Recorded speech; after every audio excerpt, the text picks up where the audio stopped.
SoulCalibur franchise is basically the premier fighting game franchise that features weapons and that sets it apart from other fighting games. And it's one of those games that, you know, the casual fan and also the hardcore guys can actually get into and play, because you don't have to necessarily learn a whole, you know, intricate set of combos to be able to enjoy it. But if you want to spend more time with it, you can actually sit down and learn how to play all, you know, all the different characters with all the different sets of moves and stuff. The story setting around SoulCalibur is basically set in a 16th century type setting in kind of, you know, the Europe territory kind of, and it's basically centered around these two swords. The one sword, Soul Edge, is kind of like the cursed or kind of evil sword, so to speak, and SoulCalibur is the holy sword, kind of good sword. And there's a bunch of different characters from all over the world that all have their own reasonings for wanting to either control these swords or stop people from controlling these swords.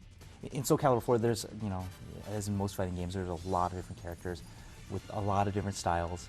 In our game, we have a whole roster of characters that have completely different weapons that all fight different and kind of have their own kind of unique signature kind of feeling and just personality to them. So all the classic characters from SoulCalibur, from the SoulCalibur franchise, have returned, like all the different fan favorites.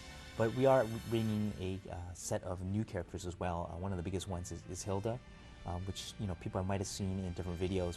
She's kind of more of a female Joan of Arc armored kind of type, and she has two weapons essentially. She kind of wields this pole arm and also a short sword. So she's one of the first characters that wields two weapons in the SoulCalibur franchise. Starting with SoulCalibur 2, there was this great idea to include guest characters, and it's something that I think has grown with the SoulCalibur franchise, and I think was definitely lacking in the last version, and it's something that we wanted to return back to. And the first idea we thought of is what is the biggest characters and biggest franchise out there that would make sense and would be really cool to have.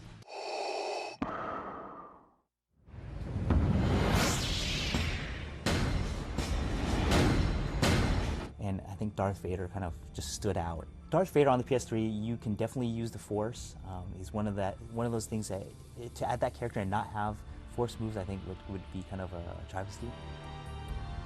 Competition has always been really important to the SoulCalibur brand. I know a lot of people have grown up playing against each other and playing against friends, but now the fact that you can bring it online, I think kind of elevates that competition to a whole new level, because you can actually play against other people around the world and actually prove who is really the greatest at this game.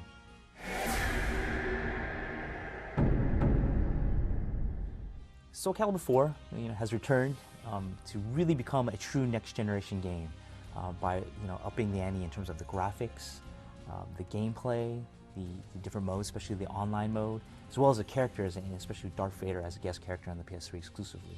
So SoulCalibur 4 essentially kind of, you know, re-envisioned and truly kind of revised and reimagined itself for the next generation. SoulCalibur 4.